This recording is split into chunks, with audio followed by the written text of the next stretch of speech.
Yo tout le monde, c'est Kaito, donc première vidéo sur la chaîne et pour l'occasion on va faire un unboxing des coffrets légendaires des 25 ans de Yu-Gi-Oh! Donc qu'est-ce qu'on peut retrouver à l'intérieur? On va retrouver les 6 premiers boosters sortis à l'époque, les 3 dieux égyptiens, le dragon blanc aux yeux bleus, le magicien sombre, le dragon noir aux yeux rouges, et tout ça dans une rareté inconnue pour une d'entre elles. Donc j'espère avoir Slifer, c'est vraiment celle que je voudrais avoir. J'ai pas encore regardé la card list, je sais pas ce qui se trouve à l'intérieur comme carte, certainement les mêmes choses qu'on pouvait trouver à l'époque. Donc voilà, on va commencer par unboxer tout ça et puis on verra bien ce que ça donne. Je prends mes petits ciseaux.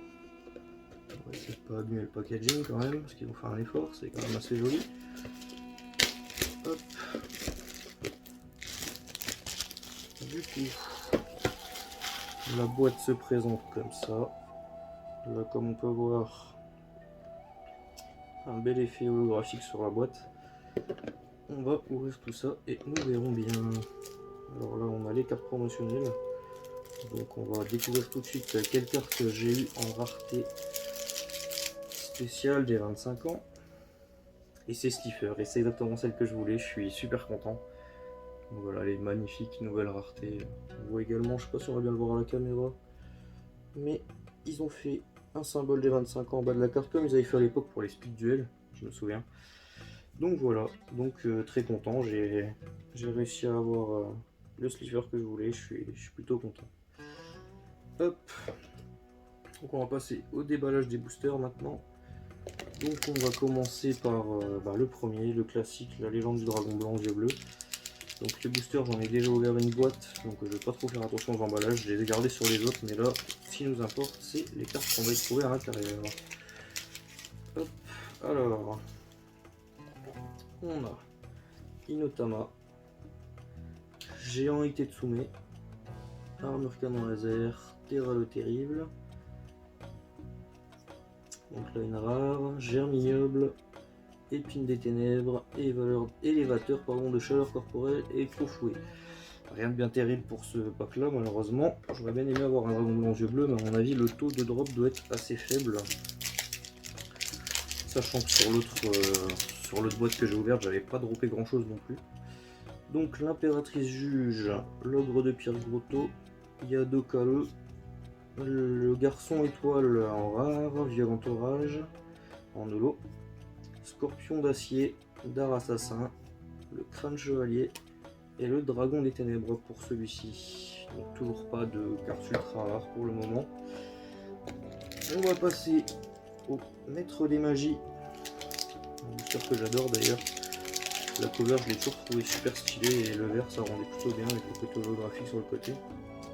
Alors, nous avons serpent électrique, serviteur des protecteurs du tombeau, Typhon numéro 2,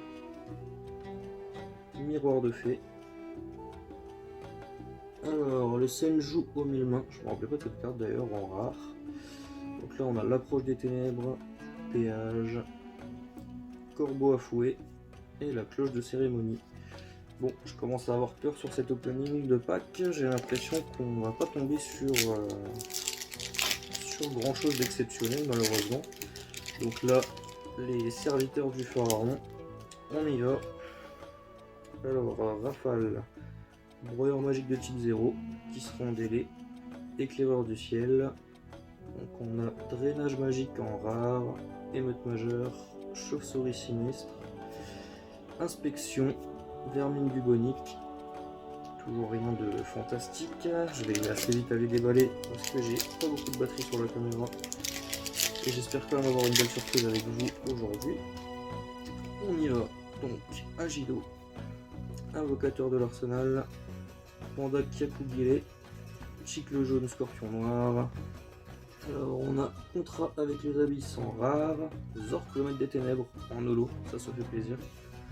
L'ours garde du pandémonium en normal, lueur d'espoir, accord avec le maître des ténèbres en normal aussi. Bon, pour l'instant rien de fantastique, on va passer au dernier booster en espérant que la beauté se trouve là-dedans. C'est pas gagné, hein. Pour l'instant on n'a pas droppé grand chose, on va y revenir après. Mais là, c'est notre dernier espoir de dropper quelque chose d'assez intéressant. Un petit absorption de l'âme, esprit du pot de cupidité Hyper tête de marteau, malédiction du tombeau, des ténèbres, pardon. Gigantes, médecin sorcier du chaos, sauvetage et hors d'ici fripon. Bon, bah on dirait bien que la chance n'était pas avec nous aujourd'hui, on a eu quand même quelques zolos sympathiques, mais malheureusement pas encore de cartes qui sortent du lot pour aujourd'hui. On va revenir sur les holographiques que j'ai pu dropper aujourd'hui, mais là pour l'instant, deuxième boîte que j'ouvre. Alors j'ai pas regardé d'ouverture sur YouTube, mais pour l'instant j'ai pas l'impression qu'il y ait beaucoup de gros drops de cartes.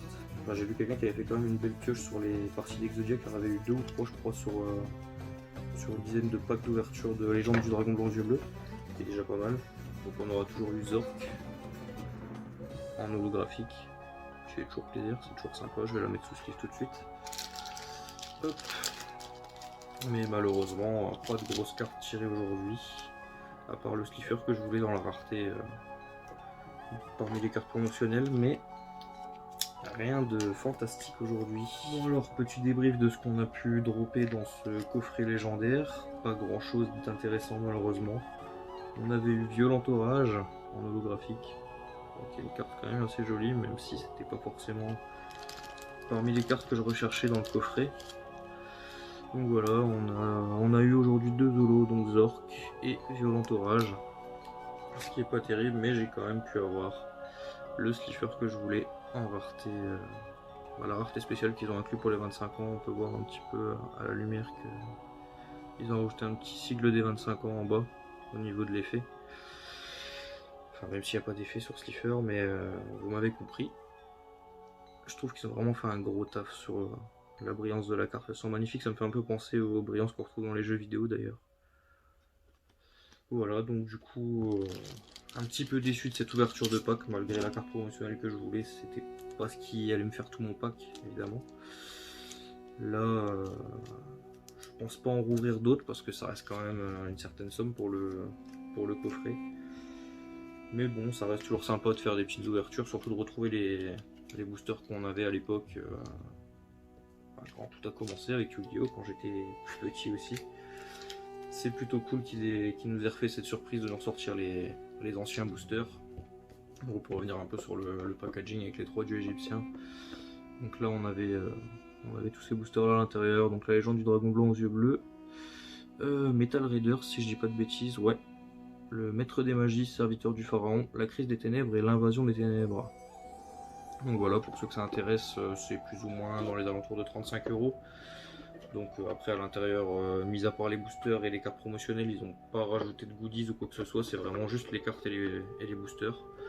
Mais bon, le packaging est assez sympathique, avec l'effet holographique et les sortes de gravures égyptiennes, je trouve ça vraiment pas mal du tout. Donc voilà, et bien il me reste plus qu'à vous dire ciao et à la prochaine.